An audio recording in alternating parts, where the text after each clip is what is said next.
They say death is the one thing no one can escape. The final curtain, the irreversible end of everything we are. Yet what if that curtain is just part of the stage? What if everything we believe about death is based on a misunderstanding, not of biology, but of consciousness itself? For centuries, humanity has stared at the mystery of death with fear and awe. We've built religions, philosophies, and entire civilizations around it. We mourn, we pray, we bargain, all because we believe that one day we simply stop existing. But what if the truth is stranger, deeper, and far more liberating? What if death as we know it doesn't exist at all? This is the radical idea behind biocentrism, a theory proposed by Dr. Robert Lanza. He suggests that life and consciousness are not byproducts of the universe, they are the foundation of it. According to biocentrism, the universe exists because consciousness is observing it, not the other way around. That means death, this supposed end, is only an illusion born from a limited perspective. Think of it this way. Everything you've ever known, felt, or seen has only existed inside your awareness.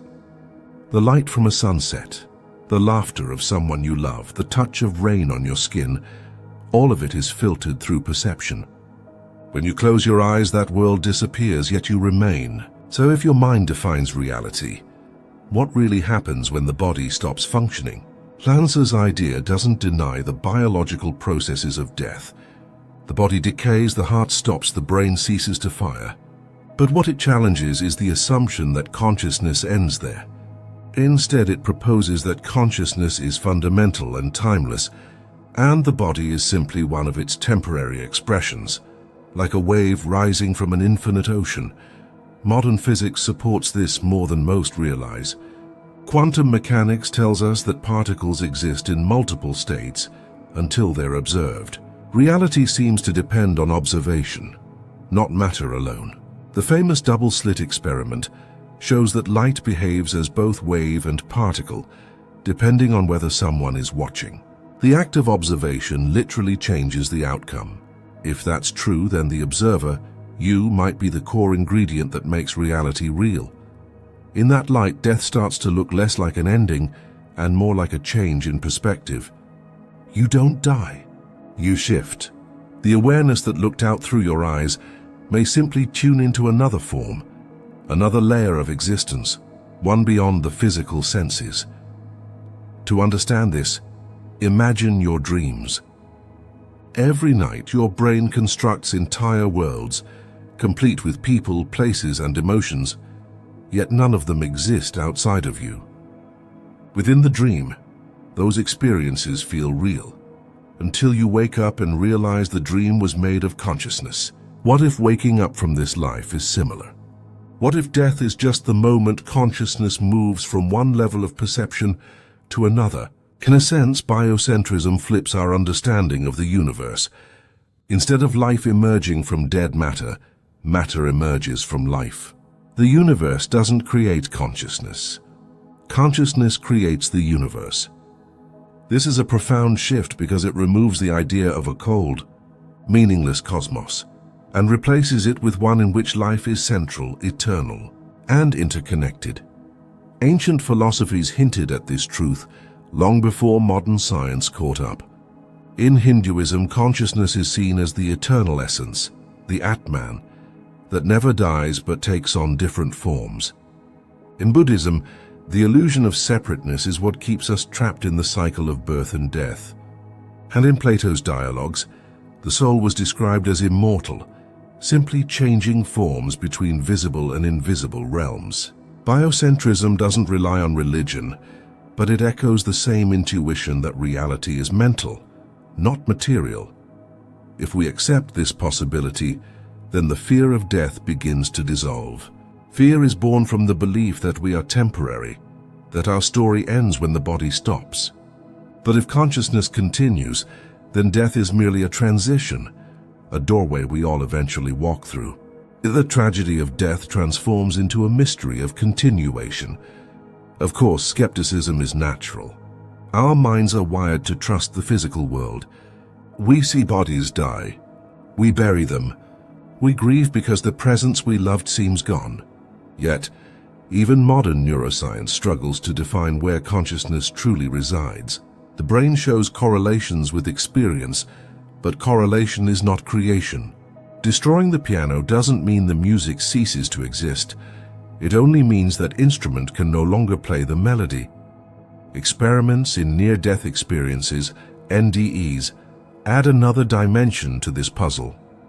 People whose brains have flatlined report vivid awareness, seeing their surroundings, hearing conversations, feeling peace, or encountering light beyond comprehension.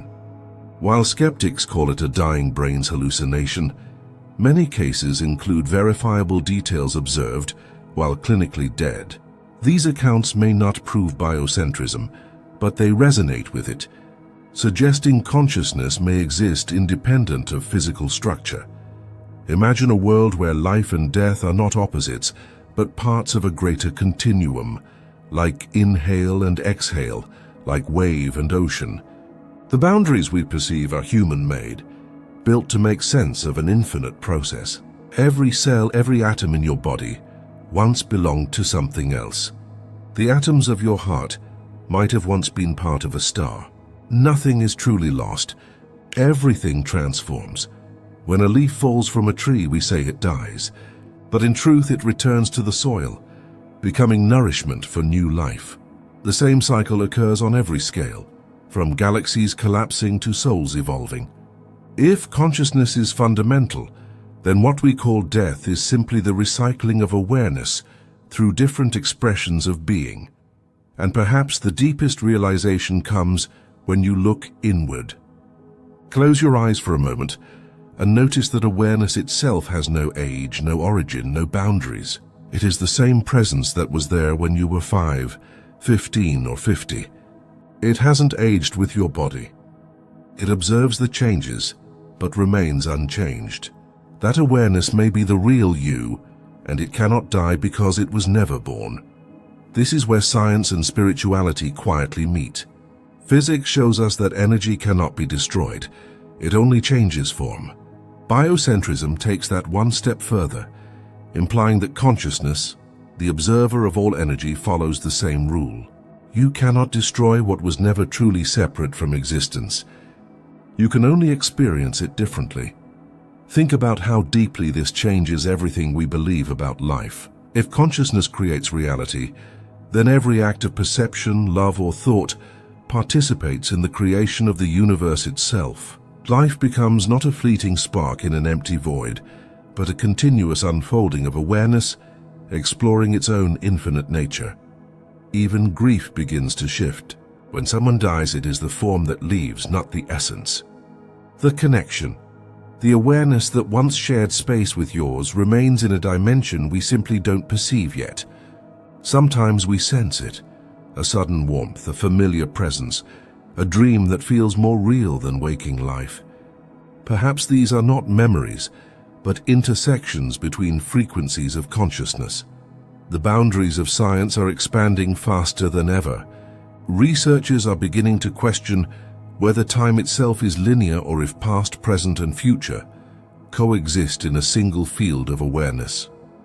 If time is an illusion, as many quantum models suggest, then so is the idea of before and after. Consciousness might not travel through time. It might be the very thing that creates time to experience itself in sequence, and that brings us back to death. The fear of it comes from the illusion of separation and the misunderstanding of time. If your essence exists beyond both, then the end you fear is nothing more than a change in the story's setting.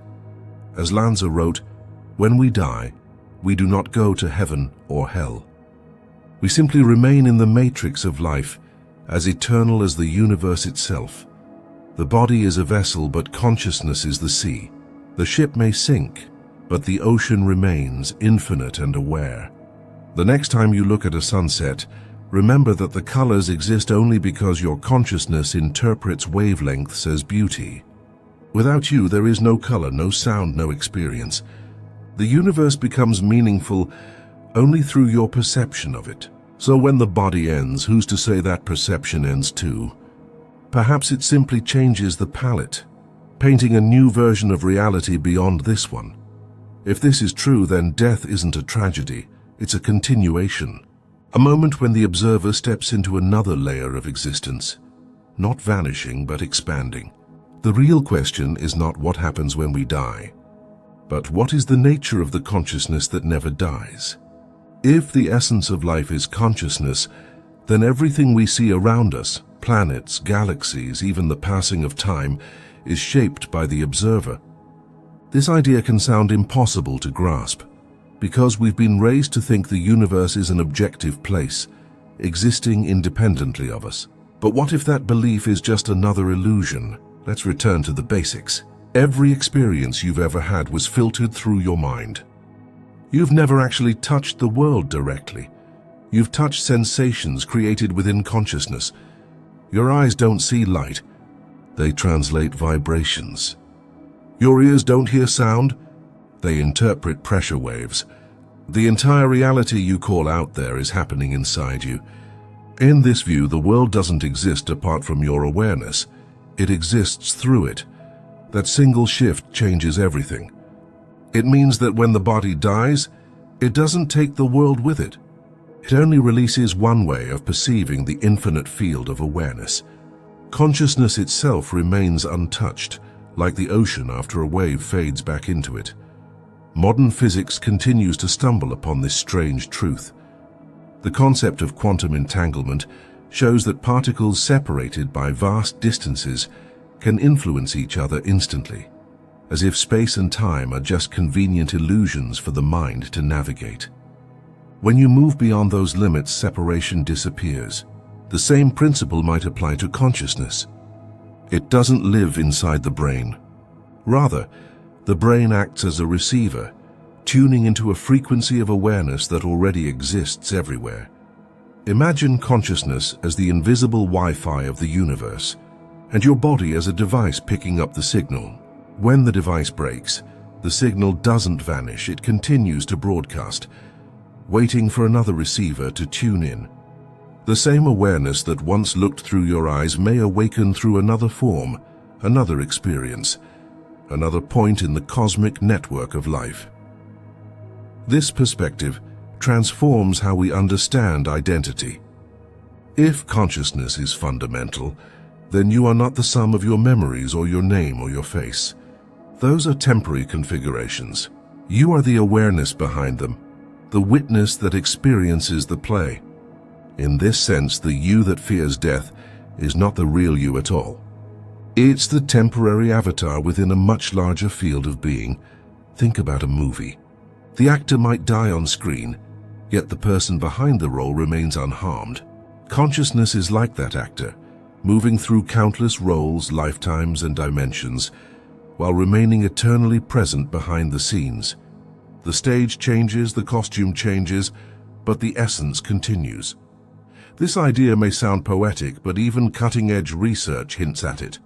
Studies in quantum biology show that some cellular processes, like photosynthesis and even certain reactions in the brain, depend on quantum coherence. This means that subatomic particles in living organisms behave in unified, coordinated ways beyond classical physics. Life, it seems, already dances at the edge between matter and consciousness. When viewed this way, the mystery of death begins to lose its sharp edges. Instead of a void, we see a doorway into another phase of existence. What we call life may just be a thin slice of a much wider spectrum of reality, like a single color in a vast rainbow of being. Some people experience this directly during moments of profound stillness. They describe a sense of merging with everything, where boundaries dissolve and time stands still. It often happens during deep meditation, near-death experiences, or moments of overwhelming beauty. In those glimpses, they realize that what dies is not the self, but the illusion of separation. Consider the countless reports from individuals who were clinically dead for minutes or hours, only to return describing realities beyond imagination. They speak of light, not the kind that hurts the eyes, but a conscious radiance that feels alive. They describe communication without words, an understanding that transcends logic, and a love so total it erases every trace of fear. To the rational mind, these stories may seem like chemical hallucinations, but to those who've lived them, they feel more real than anything in waking life. Even skeptics must admit that these accounts challenge material explanations. If consciousness were merely the product of a dying brain, how could people describe details of conversations and procedures that occurred while their brains showed no measurable activity? Science hasn't solved that paradox, and perhaps it can't. Not until it accepts that awareness may not be confined to biology. But biocentrism isn't asking us to abandon reason. It invites us to expand it, to see that consciousness may be the missing variable in the grand equation of reality. Without the observer, there is no observed. Without perception, no experience of time, space, or even matter can exist. In this sense, death can't touch what is truly alive, because what is truly alive was never physical to begin with. This insight has profound implications for how we live. If consciousness continues, then every action, every thought, every intention echoes through the field of existence. The way we treat others, the kindness or cruelty we share, doesn't disappear. It ripples through the fabric of awareness itself.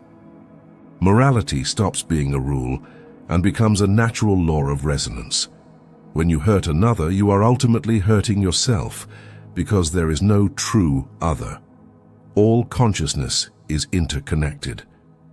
And when you show compassion, you elevate the entire field, including your future expressions of awareness. Life then becomes a form of art, each choice painting the canvas of eternity. This perspective also redefines grief. The pain we feel when losing someone we love is real and human. But beneath that pain lies a deeper truth. The connection you shared wasn't bound by time or body. It was the meeting of two currents in the same ocean of consciousness. The wave that was your loved one may have dissolved, but the ocean still carries their pattern, their essence, their vibration. Sometimes you sense it in dreams or in sudden moments of stillness. That's not imagination, it's resonance. Even the structure of memory supports this idea. Neuroscience shows that memories aren't fixed objects stored in the brain. They're dynamic patterns that re-emerge when recalled. If consciousness transcends the brain, then memory might as well. The bonds we form could be threads of awareness that stretch beyond dimensions, woven into a collective tapestry of existence. Time, too, becomes flexible under the lens of biocentrism. Einstein once wrote that for those who understand physics deeply, the distinction between past, present, and future is only a stubborn illusion. Experiments in quantum mechanics confirm that particles can affect one another across time, not just space. In other words, the future can influence the past. This suggests that consciousness doesn't move through time. It constructs it, like a film projector creating the illusion of motion from still frames. So when we fear death as the end, we are misunderstanding both time and self. There is no end to what is timeless. What dies is the narrative we were telling.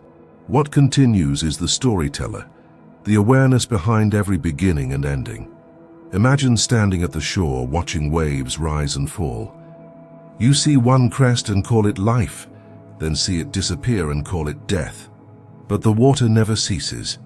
It's the same essence, reshaping itself again and again. Consciousness is that ocean. Every being, every thought, every dream is a wave upon its surface. This view doesn't trivialize human suffering. It gives it context. Pain, loss, and joy all become expressions of the same infinite awareness, exploring itself. Death, therefore, is not punishment or escape. It's transformation. And perhaps in that transformation, we find the greatest act of creation, the reimagining of self through new forms of experience. Even nature whispers this truth. The seed dies to become a tree.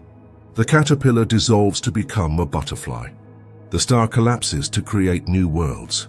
Death and birth are intertwined in every layer of existence, each giving rise to the other. There is no line where one ends and the other begins, only the eternal rhythm of becoming. When you begin to see life through this lens, the fear that once governed your choices begins to fade. You realize that everything you do, every relationship you form, every dream you chase, is part of a much larger journey of consciousness. The point isn't to escape death. It's to understand it so deeply that it loses its meaning as an ending. This understanding brings a subtle but powerful peace. You no longer live merely to survive. You live to experience, to explore what it means to be awareness in form, to love, create, and awaken, knowing that nothing is ever truly lost, only transformed, and in that realization, life becomes sacred again. Not because it's fleeting, but because it's eternal in disguise. Every sunrise, every heartbeat, every encounter is consciousness reminding itself that it's still here, still exploring, still infinite. When viewed through biocentrism, death becomes the greatest illusion, precisely because it depends on the false premise that we are separate beings in a material world. Remove that illusion, and what remains is pure being, unbroken, undivided, and endlessly alive. There's a quiet moment that comes to everyone who truly contemplates existence, a point where words fall away and only awareness remains. It's there in that stillness that the truth behind biocentrism begins to reveal itself, not as a theory, but as a direct experience of being alive. We often think of consciousness as something personal, something happening inside the head. But when you sit long enough in silence, you start to sense that awareness doesn't belong to you. It's not confined to your thoughts or your senses. It feels vast, like a field that everything arises within. The sound of the wind, the rhythm of your heartbeat, the flicker of a memory. They're all movements of the same field of being.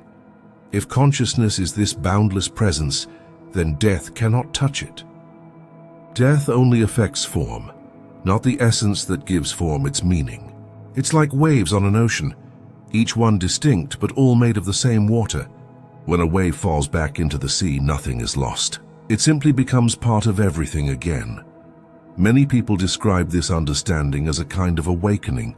It often comes not through study but through surrender, when life forces us to face impermanence directly.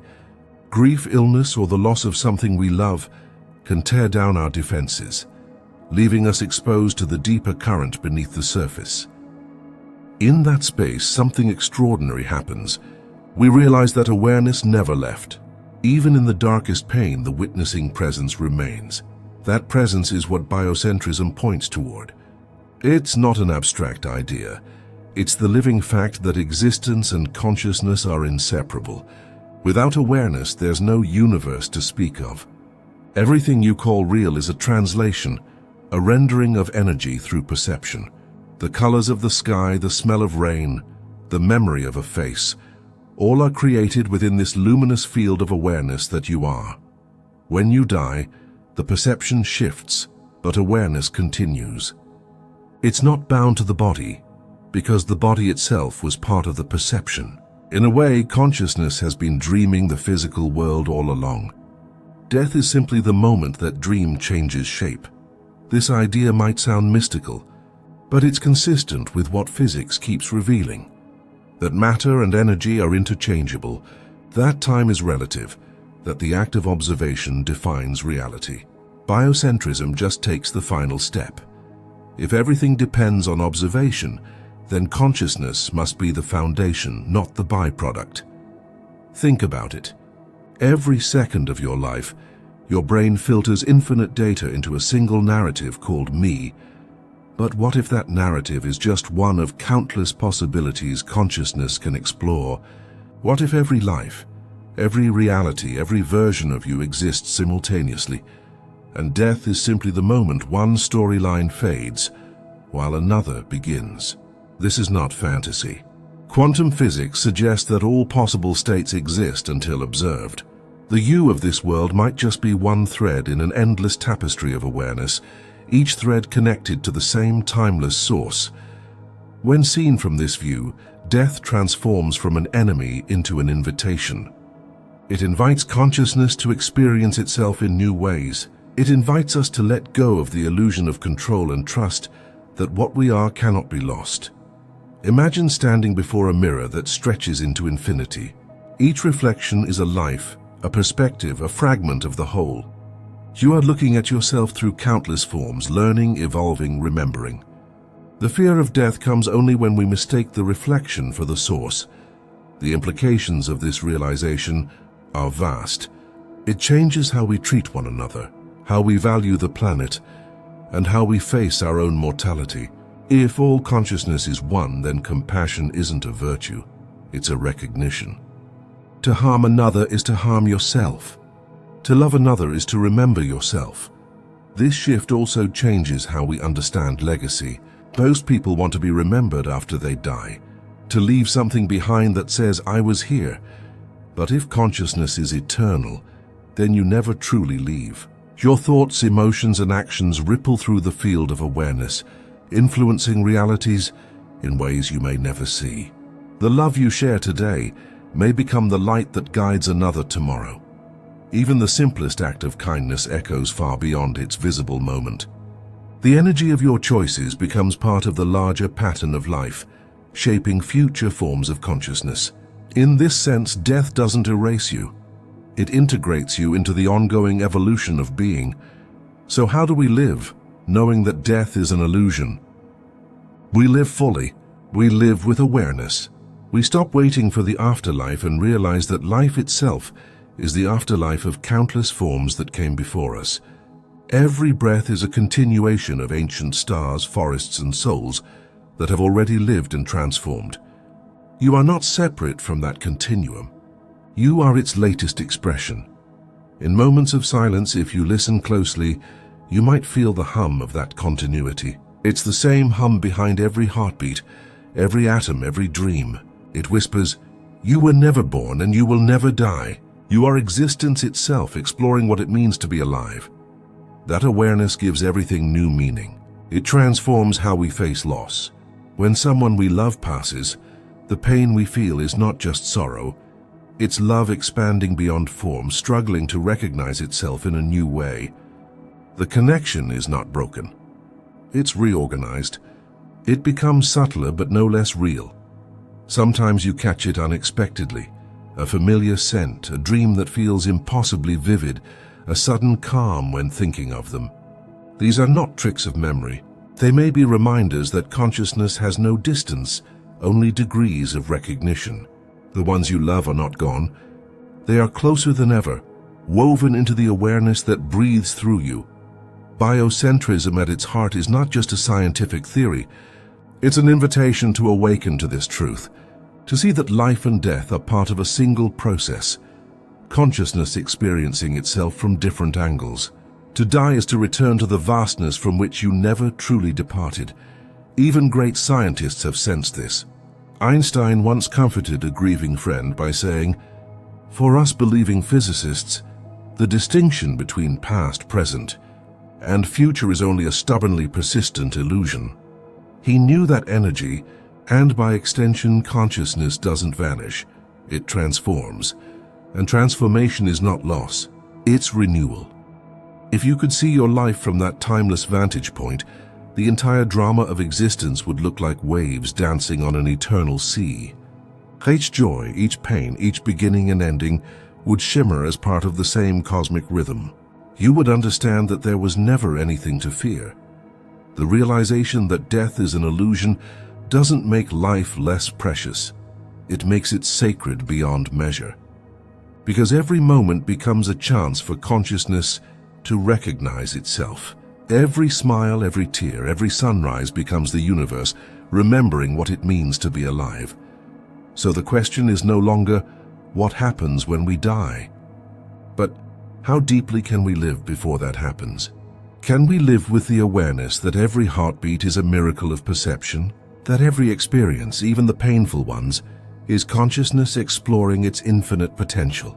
When you live like this, gratitude replaces fear. Curiosity replaces sorrow. You stop trying to control life and begin to participate in it, fully, openly, and with wonder. You realize that the purpose of existence was never survival. It was awakening. And perhaps that's the greatest truth of all.